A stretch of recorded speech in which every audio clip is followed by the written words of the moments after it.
Hello. Yes, I think I'm actually on time today, miraculously enough. Um, will I be super confident and not check my mic is working and all this? I might go for it. I'm feeling very relaxed about things today. So I think I have a fun hour planned today. Fun for me. I think it'll be fun for you as well, though. This is what we were doing last week. And this is like a little acrylic painting. And I'm going to do another little acrylic painting today. I've already sort of laid down, started laying down the groundwork for it. I didn't want to do too much before we started into the live stream. But I'm talking about the last painting of spring in the thumbnail and in the description, actually. But it's the last brush with trees, if you like, spring trees. Doesn't mean I'm finished with trees forever.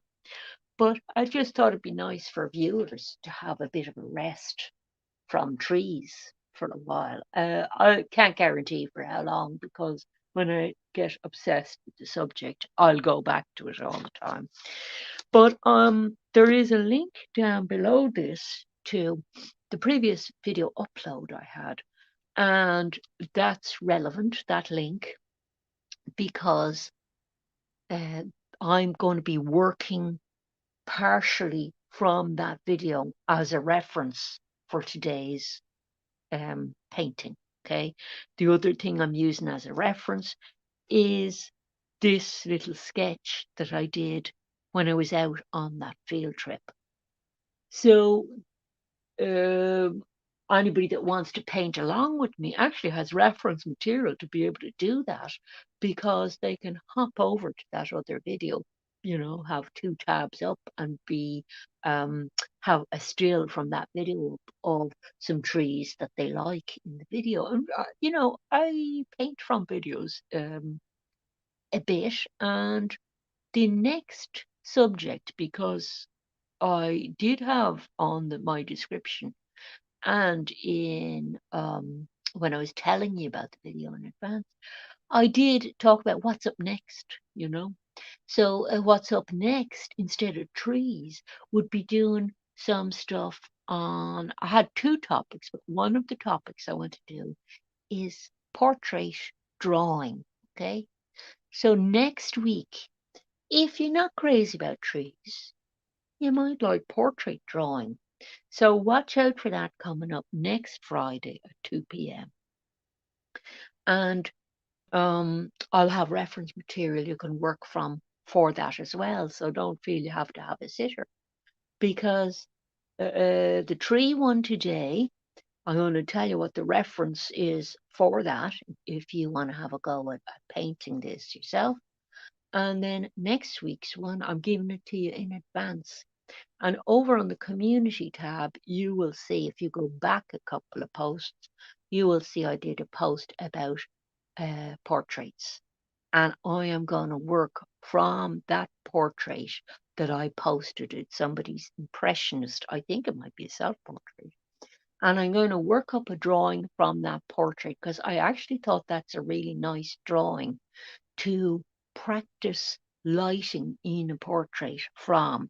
So although it's not my work, it's somebody else's work, sometimes you analyze other painters' work and learn things from them.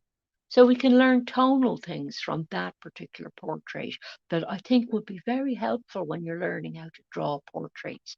So that should be fun. That's next week. Okay. So you'll also see other fun things in the community tab, a wonderful addition to my painting field kit that I got during the week. And I posted a photo of that over there in the community tab.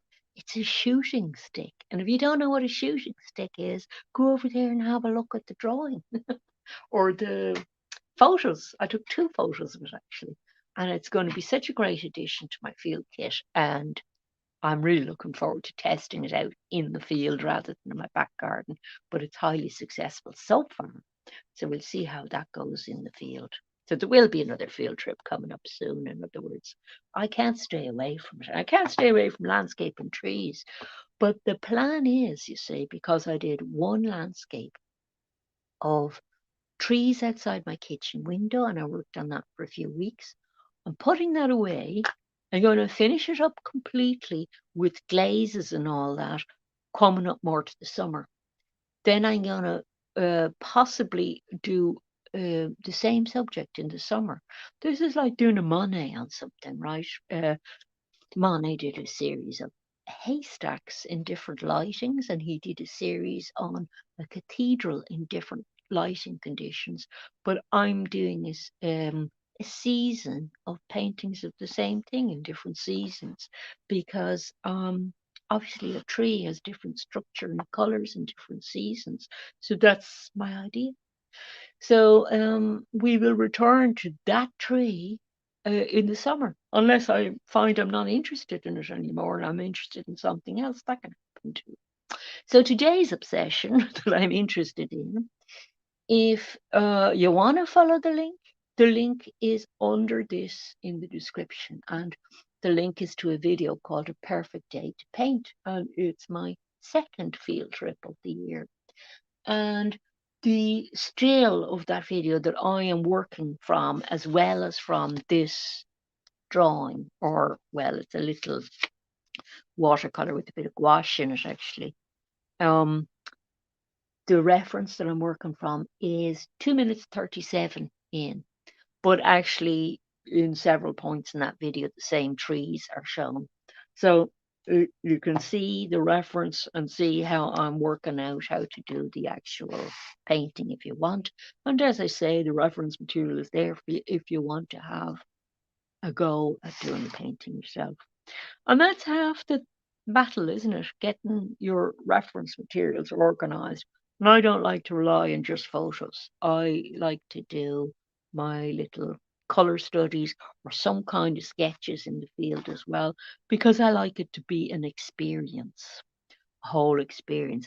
I only have one tree in this preparatory piece here, but I've decided to do the format like the video in that long landscape format, which in a ratio, if we were talking about videos, would be a 16:9 ratio. So it's quite very long this way. I'm talking about the edges of it being kind of here-ish. So this little grouping of trees here only makes up one small section, because this is portrait and this is landscape. And another little trick you can do with your pictures, I did it with last week's picture, and it's very handy this. If you buy what we call a mount, or if you're American, you might know it as a mat sometimes. You buy a little mounting board to the size of your sketch pad. And then when you're finished doing a painting, you can put this around it and it sort of frames the thing up more as a picture. So you can see what you've got better sometimes than viewing it without it, because it introduces that element of contrast in. So that's a little hint. Hopefully you'll get, hints here and there. So let's put down some drawing, and you have a couple of choices here. You can go with, that's actually very soft pencil I'm using. I could have used a 2B. These are very nice as well. You get a different kind of a line with these. This is a mechanical pencil. I'm very fond of drawing with these. You get the same thickness of line all the way, and you don't have to resharpen the pencil. But sometimes you want a pencil that does different things as you go along the line, depending on how you tilt your hand. So that's why I don't use a mechanical pencil all the time, basically. And I sort of take my time putting in the drawing. The drawing doesn't have to be perfect, because this is going to be a painting. So sort of corrections can be made and things. And in the other video, you can see me starting to prepare for painting this. in a perfect day to paint. You can see me doing that. And it's the same process. I had to lay down a little drawing beforehand, but the materials were different. So the materials there were watercolor with a little bit of white gouache mixed in, because this is my new watercolor technique that I've just kind of discovered suits me a lot better than your classic watercolor technique. Sorry, I'm always umming and because I start thinking about drawing in the middle of talking and then forget what I'm doing. So that's that main little group. You actually wouldn't know which tree was which when you'll see it when you look at the video. Um, but they're different trees, but the main boughs kind of intertwine a little bit, and that was what was so attractive about the scene. The main attractive thing I found really nice about the scene was the rows and rows of these upright, more or less upright shapes,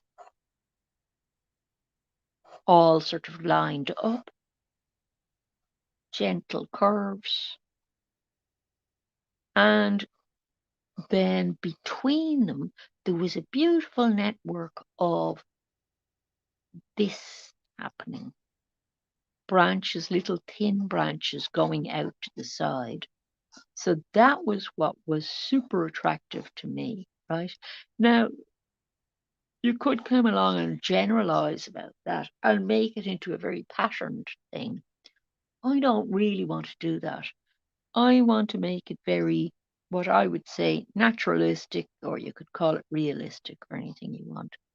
Um, so I want it very specific to, different trees doing different things. So I want fairly good references. Don't want to generalize too much about it.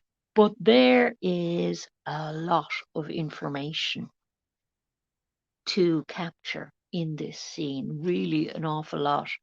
And, these are quickie paintings. These little paintings are quickie, freshener up type of paintings that I want to do in maybe a day. So typically I've been saying to people, well, I will, if I don't finish this on a live stream, and I usually wouldn't, I wouldn't finish a whole painting in an hour, um, I'll try and publish it later in the day up on the community tab. And I have been doing that pretty successfully.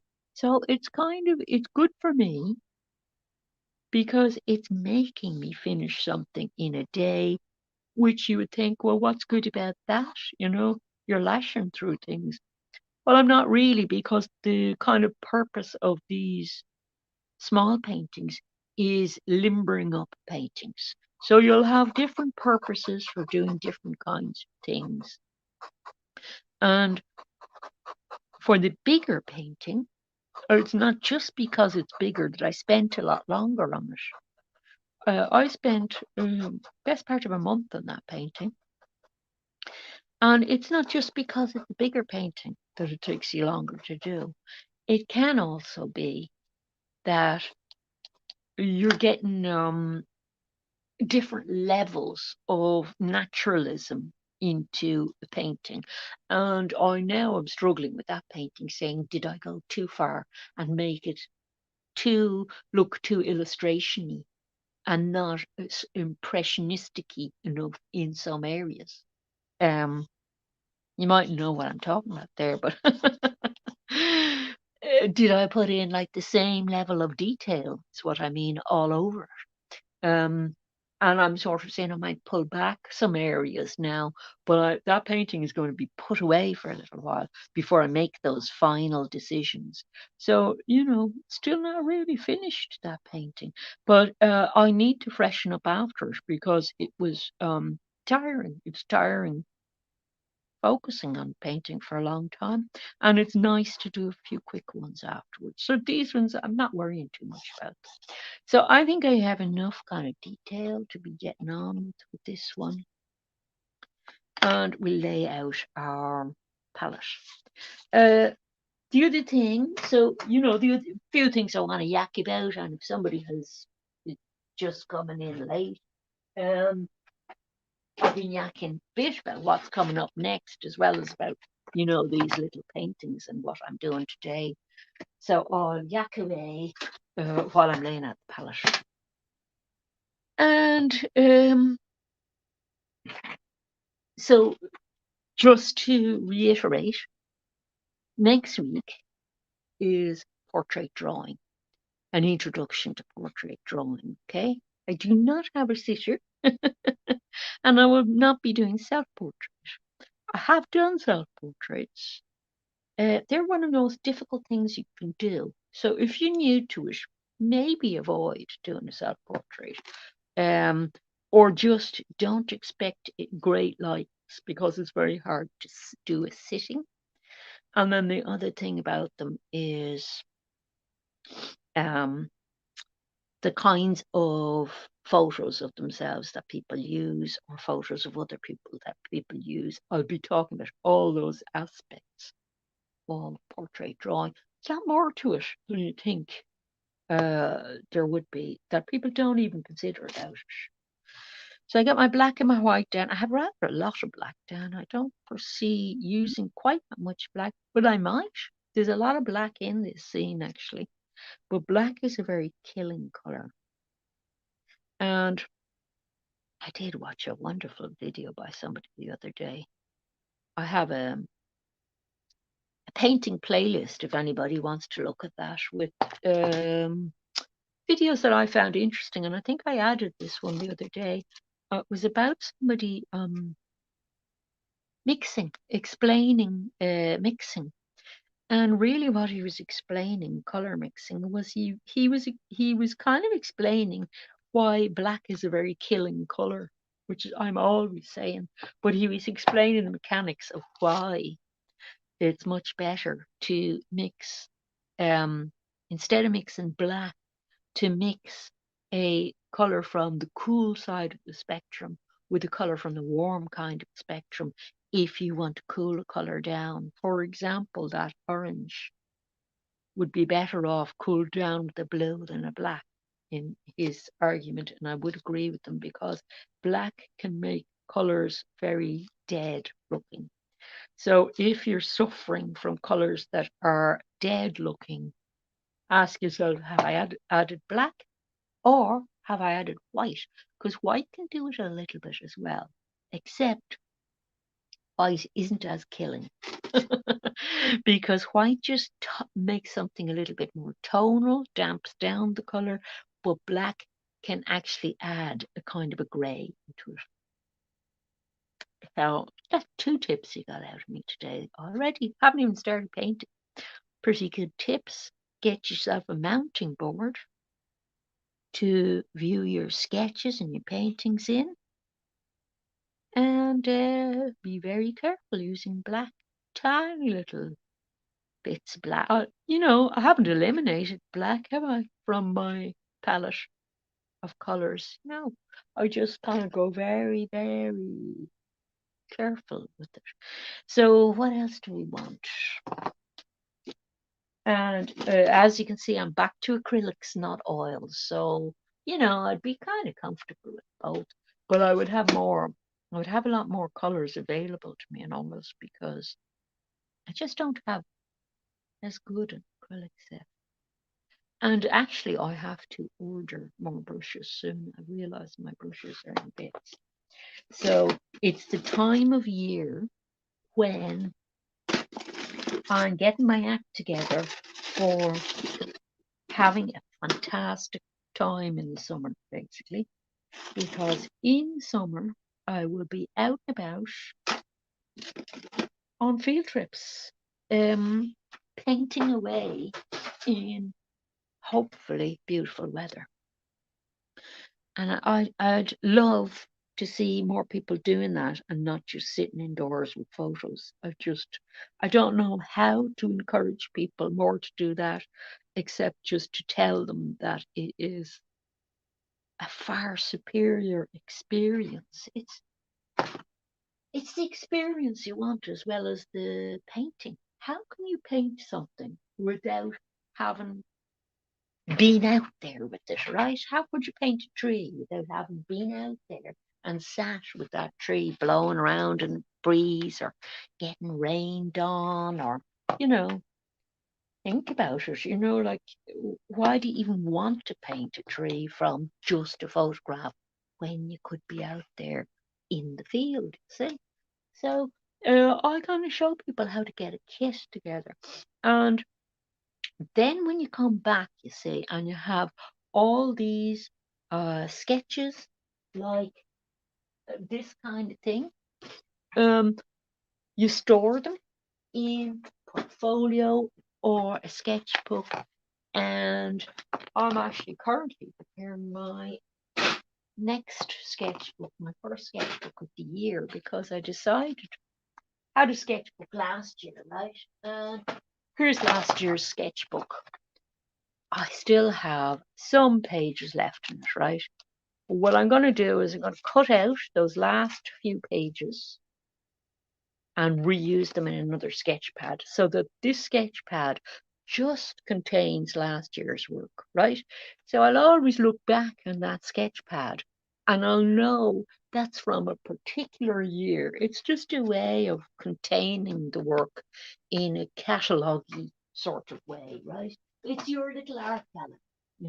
So my little art gallery for this year, I've started this is all wet still, but I have started making a sketch pad from a cheap sketch pad I bought, right? I had started it and on the first page discovered that the paper was inferior quality paper that was very soft and breaking up.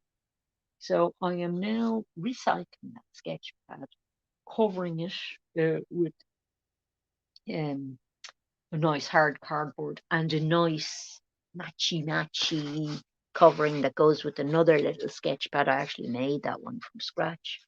But that's going to be all sorts of little sketches from this year put into it. Because stuff like this little cheapo sketch pad I have here, which went out on me with me on the field trip, the last two field trips, that represents the last two field trips there. That little sketch pad, that's grand on its own, but I have sketch pads for different kinds of things, don't I? So any pieces like this that I do, they'll end up either in a portfolio or they will end up in the bigger sketch pad. Then at the end of the year, when all the stuff together, you kind of assess your work then, you see, at the end of the year. That's super valuable a thing to do as well. So I would recommend it. And I would recommend thinking about this kind of thing at the beginning of the year. It's very good, even if you abandon a plan, to have a plan, some kind of a plan of action, because you don't feel completely disorganized. One last colour I'm looking for here. I don't think I'm going to find it. I don't think I have a burnt sienna. I have to get my hands on a burnt sienna in acrylic. Because I don't currently have one. Right, I'm ready finally. What time is it? Yeah, 24 minutes, you see. Yakking away for 24 minutes. But you see, you got some good tips out of me, didn't you? In 24 minutes. So that's what I'm here for, to give you good tips. Not just about, belting out a painting every time I'm on. I want to actually get people thinking about their whole approach. And technically how to do things as well. So, trees, yeah.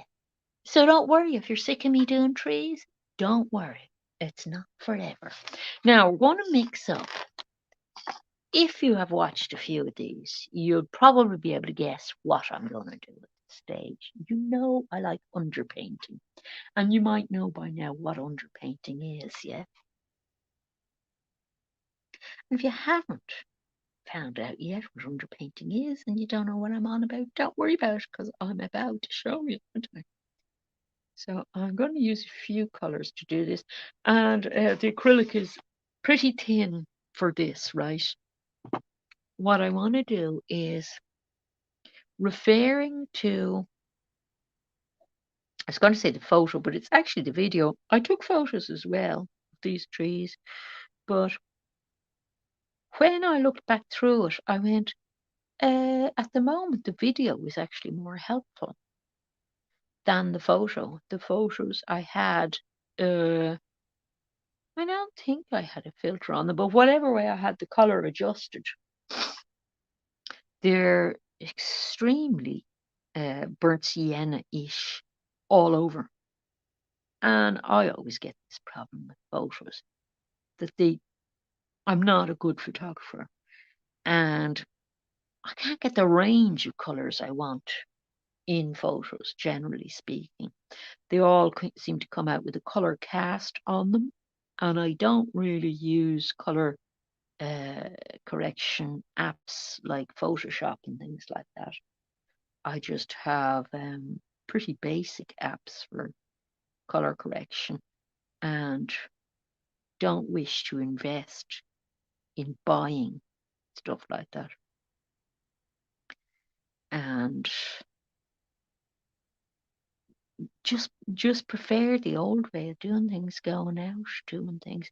The photo's helpful, but because I don't want to rely on it anyway, I just find it, even in other people's photos, any photo references I get for anything, I think, no, the photo isn't going to do me. I can do better myself with drawings or whatever. And I can guarantee it's going to be the same when I do the portrait stuff. I was looking for reference material that you could refer to if you wanted to do a lot of practice yourself after doing that live stream with me next week. And even the stuff I found online that are references that are sort of like, free art school references for artists were awful. There's actually more available for figure studies than there is for portraits. But, in theory, you should be able to use some of the figure studies zoomed in for portraits.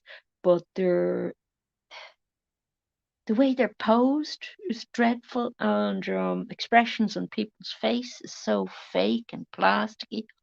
There's this problem generally with um, modern sources for artists online, that a lot of artists aren't professional artists, they're hobbyists. And sometimes your average hobbyist does not have the same understanding of what to put in a painting as a professional artist. And they are used to looking at magazine fashion models as if they're art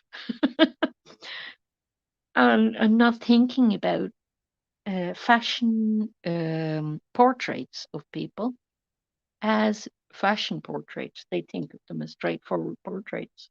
So you get this problem that people paint portraits of people as if they're superstars. I think it's a problem because it doesn't recognize the individuality of the person.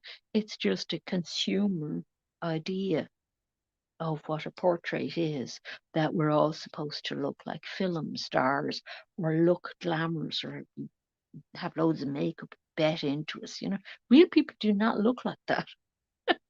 And it's very hard to get a really good painted portrait or even a photograph of somebody that's a portrait photograph that's a good one with that kind of Vogue magazine mentality, you see. It's for a different purpose. A Vogue magazine is to sell dresses. A portrait of a person is to look into the mind of that person in a way and have some kind of a meaningful communication going on with that person. It's a totally different purpose. You know, fashion photos are about surfaces. Portraiture is about the inside. And same with landscape, same with any subjects you do. This is why I would argue it's always better to take your own photos, to go out, to do your own studies. It's how you feel about the thing is the important thing about the thing, not about a pretty photo that you were trying to replicate. So, you see endless things people doing paintings of sunsets that are tacky because the person is not saying anything different or original. They're just hackneyed old versions of, what people think they should think about sunsets. I don't know if you get what I'm saying, but it's definitely something you should think about and go and see a flipping sunset yourself and sit looking at the sunset for as it's setting for an hour and then sit there in the dark and say, well, how do I feel? How am I feeling now? That's what it's about. That's what painting is about to me. But I think you'll find a lot of artists talking about it feel the same.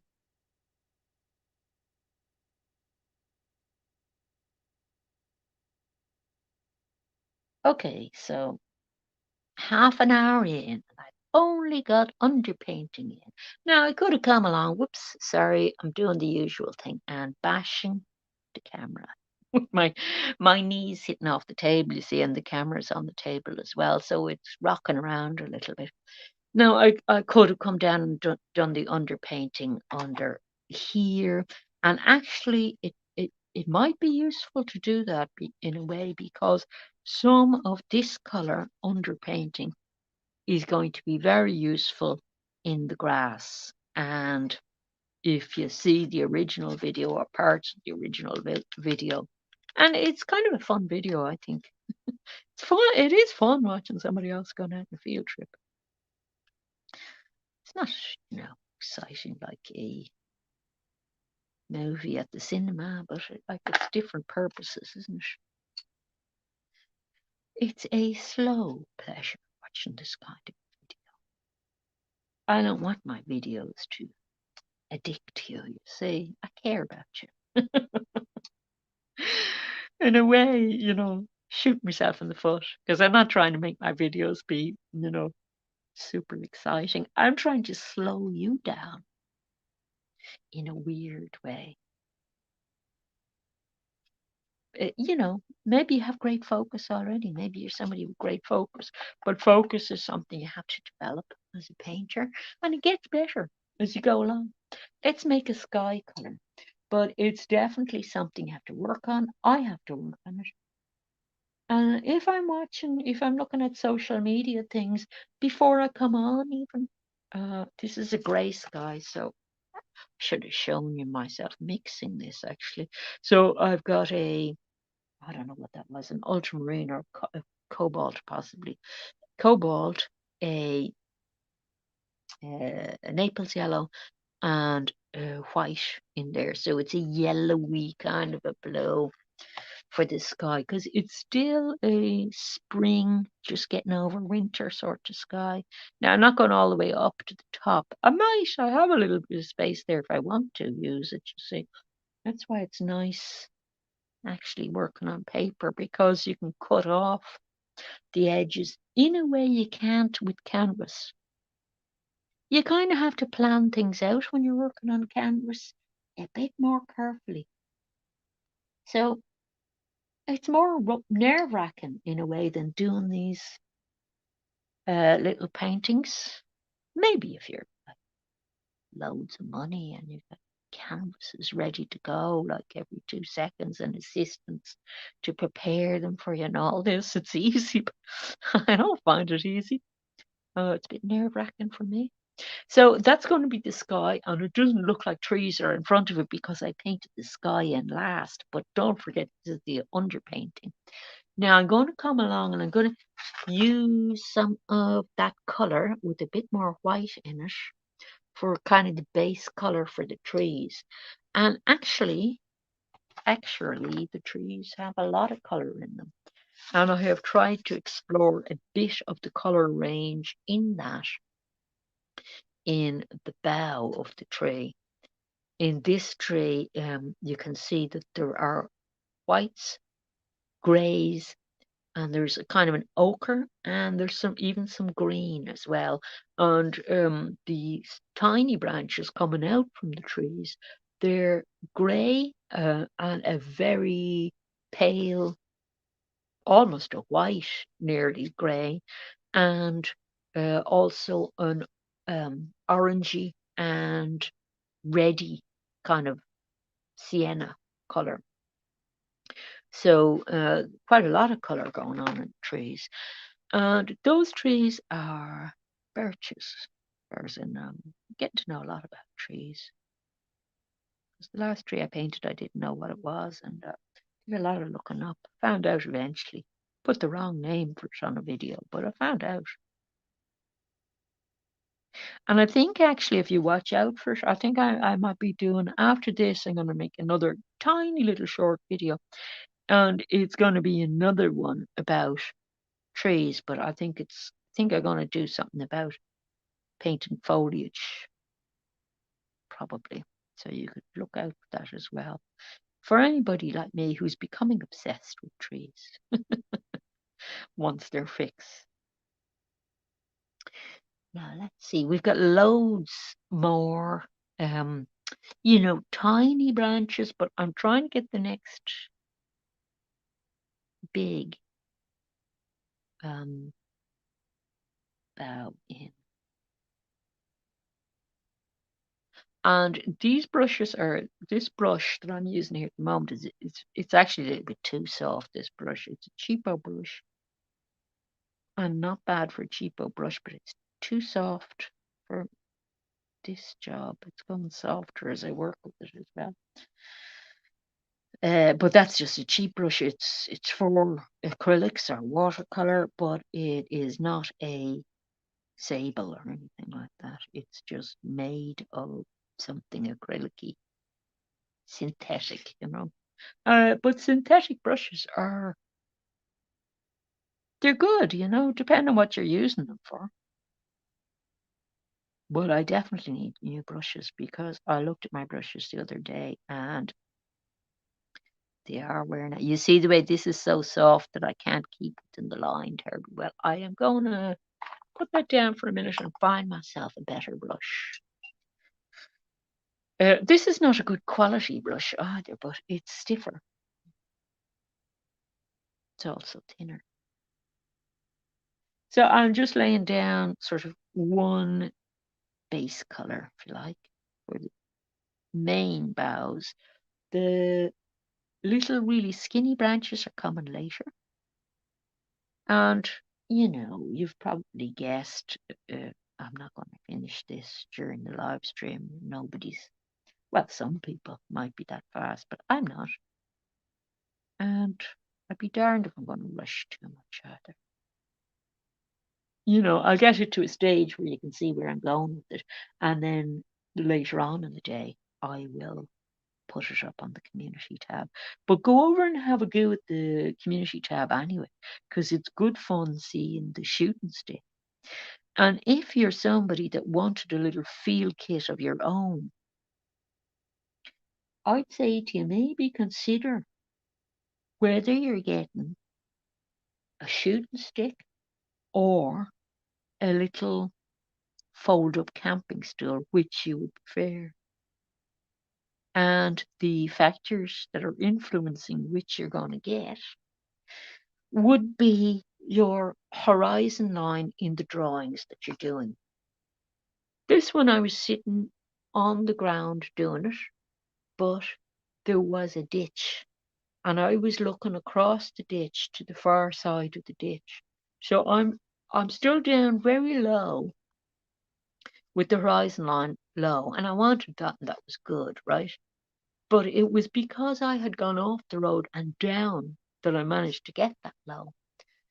Now, if I was on front of those trees and I was on a little fold-up camping stool, the horizon would start coming up here. And do you want that in every painting, you see?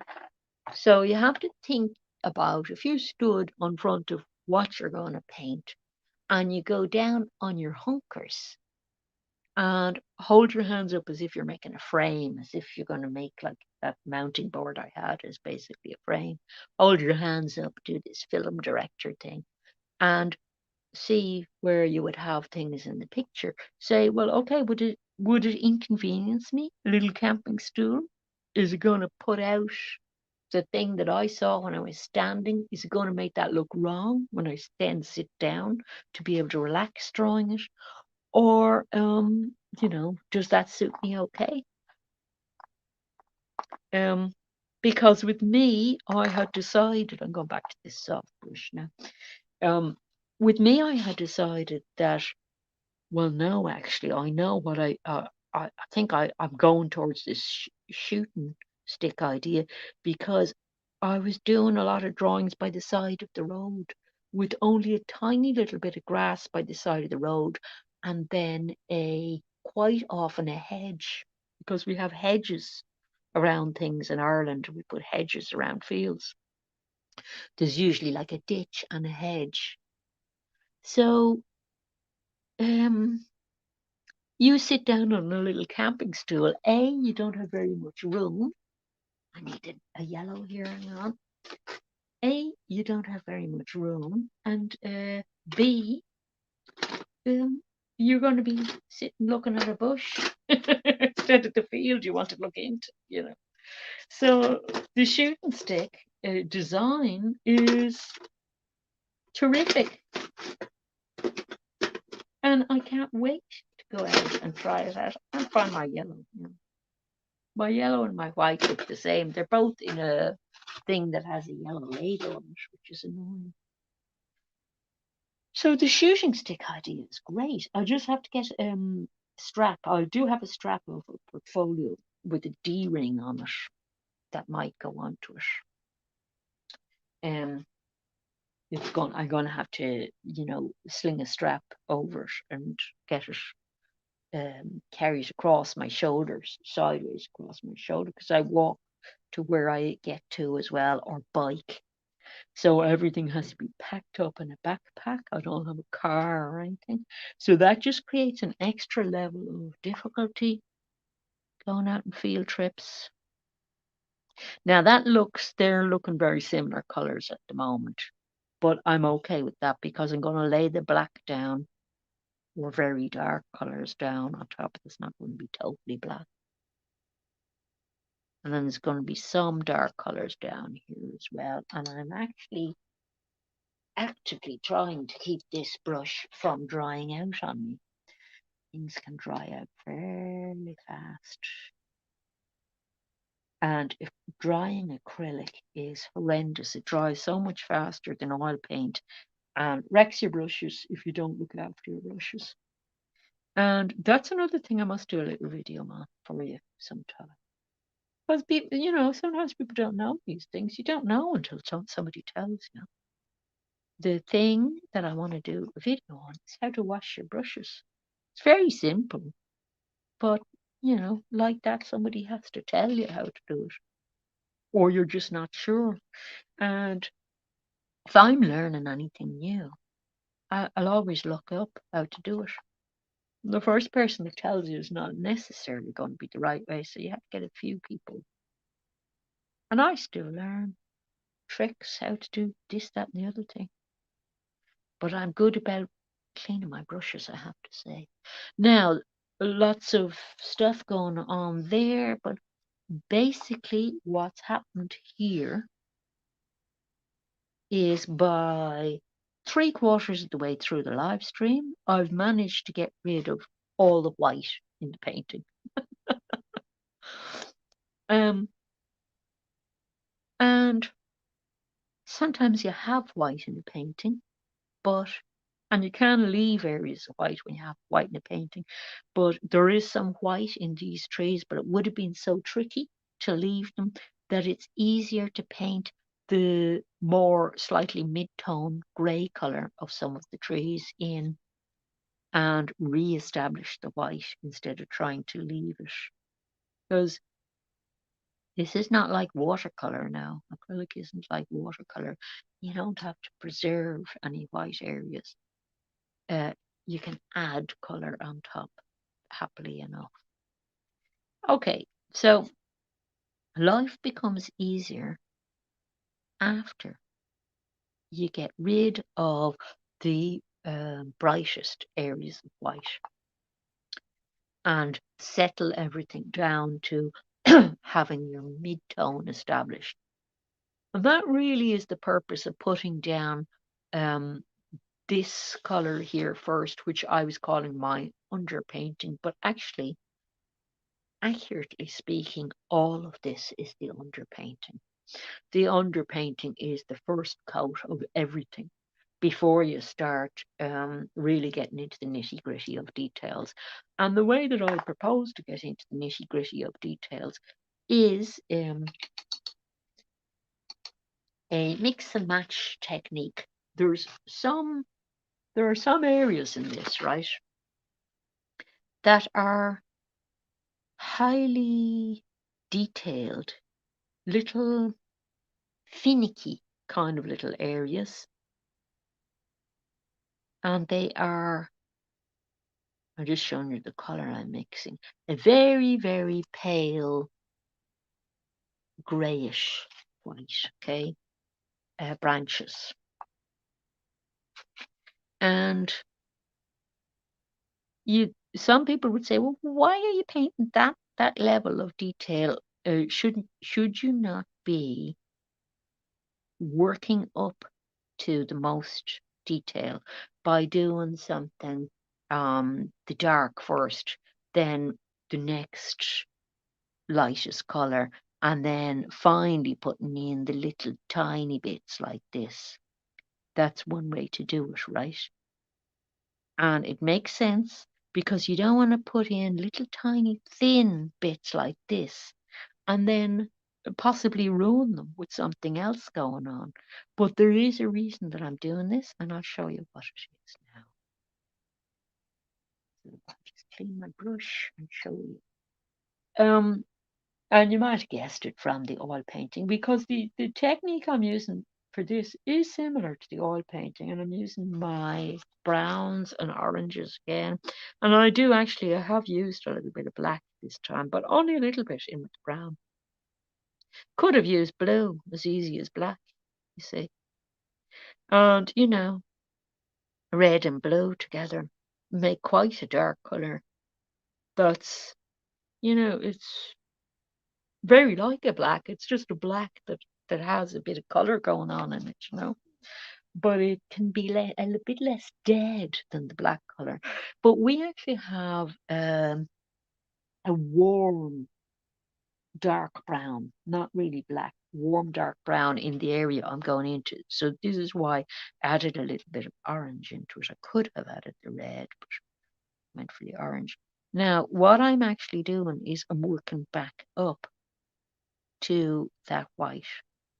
And because I had that white on thin, it's actually faded slightly. So I did anticipate that happening because this is very soft paper. And actually I could do with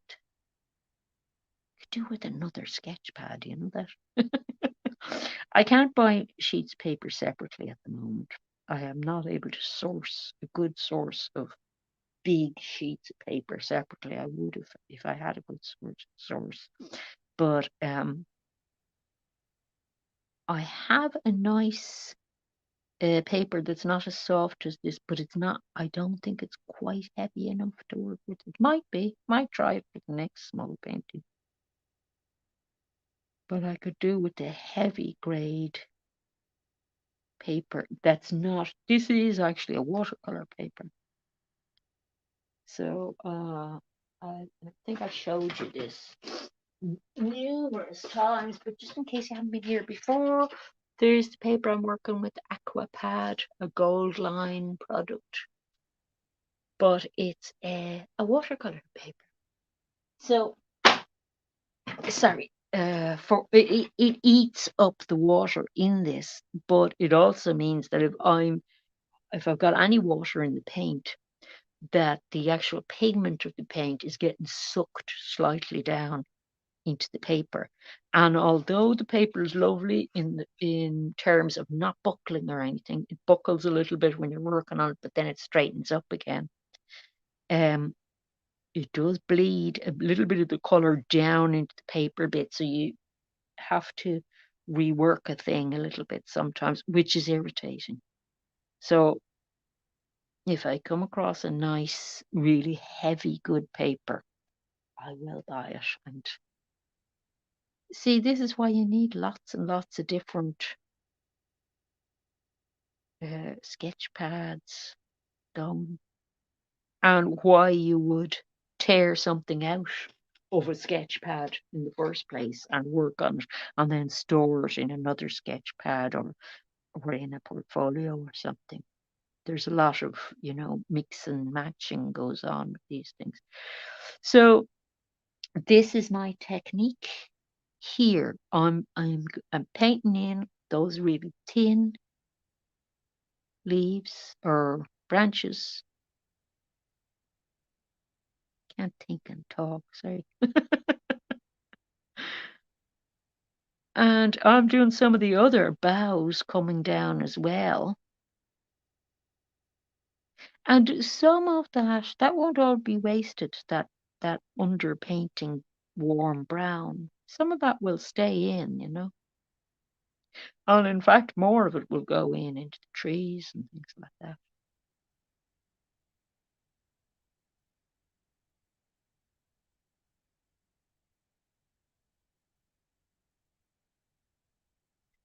But it is one way to get the level of detail that you want. I have another secret weapon for this, and that is a white pen. And I can come along afterwards with my white pen. I'll show you the nib on it. I think it's a gel pen. You can come along with the white pen and draw with the white pen on top of things as well. So that's that gets a lot of use, that pen. So don't be afraid to go all mixed media on these things. You just have to know which mediums work together. Okay, so we're coming towards the end of this. Whoops. Sorry, I kicked you again. Always kicking you. Sorry about that. So we're coming to the end of this. So let me remind you again that it's not trees next week. So for all the tree obsessive people like me, I will be secretly off doing things with trees because I can't stop. I could do trees for like 2 years in a row if I felt like it, because artists obsessed. But you might not want to stay obsessed with me, you see. So we'll revisit trees again. We're not leaving the trees for the whole year. But next week is portrait drawing week around here on the live stream, okay? And all you need to bring is a pencil and what we in Ireland and Europe call a rubber, and which Americans would find that screamingly funny because they call it an eraser. Bring a rubber and a pen or pencil or a couple of pencils with you. Pencil is probably best, okay? And if you had this is a 4B pencil, but if you had a 2B and you had a softer pencil, like maybe a 4 or 6B, that'd be brilliant. That'd be perfect for what we want to do. just bring what you have. If you only have a pen, say, bring a pen. Just bring what you have and have a look on the community tab at the thing that we're going to draw from, which is a painting somebody else has done, but a painting which tonally is very interesting. And it's got colour in it. But we are going to translate something that's in colour into grayscale, if you like, or black and white, if you want to put it that way, because its drawing is the first skill and the best skill in portraiture, which, let's face it, is about getting a likeness, right? Not always. Not always about getting a likeness. It doesn't have to be about that. Um, but most people, if they hire somebody to do a portrait, they're going to want a likeness, or the thing to feel like the person at least. And sorry, I'm getting so into this, I've completely forgotten what I was going to say. It's quite a skill being able to talk and paint at the same time, and I'm not always sure I have it. I'm so enjoying this now. You can see that it's the thing I really love is happening now in it, which is these little tiny branches, like little tiny veins, are all going to be crossways. And then you've got all this down stuff happening. And that's what's exciting about it to me. And it's very exciting to paint. So, what was I saying about portraits? Oh, yes, that drawing skills are very important. And drawing skills, they're going to involve being able to analyze something in terms of tone, because although you're painting a portrait and color will come into that, it starts with your drawing skills. And if you're no good at drawing and you go to do a portrait of somebody, you're going to struggle with the portrait probably if your drawing is poor. So that's why we're starting with drawing, and we're going to be talking about lighting and things as well. And you're going to get lots of super tips. So whether you're into portrait drawing already or portrait painting, or whether if you find it intimidating, or whether you've never tried it, I think it might be an interesting topic all around to talk about. Even for somebody who's into photography, it might be interesting too, I think, because the insight of somebody who paints is might be different to a photographer. I don't know, it might be similar to some photographers. See, it depends on what you're trying to get out of something. Like the way I was talking about difference between a Vogue photographer coming along doing a portrait of somebody and what they would call a portrait of somebody, and what me as a painter doing a portrait of somebody would do and call a portrait. Okay, so I will try and finish this now, and I'll probably be a couple of hours on it at least, I would say. And then I will post it up on the community tab when I'm finished, because we're just coming up to 2 minutes to the time that I have to finish. So, and then feel free to use the video reference to paint from, but see what you have around you as well, and see, have I got any trees around me, any parks around me that I can go to? Ask yourself those kind of questions, because you are painting your experience. And I want you to have wonderful experiences as a painter. That's why painters are always so flippin' happy. We're always having a great time going places and doing things that, other people mightn't kind of have down in their list of things as super exciting things to do, but they really are. Honest, try them and find out. You'll love them. It's about the most interesting thing you can do, I think. Okay, off I go. And happy painting, everybody. And I'll see you next week for our portrait drawing. Yeah. And check out the community tab later then if you want to see how this turned out. Bye.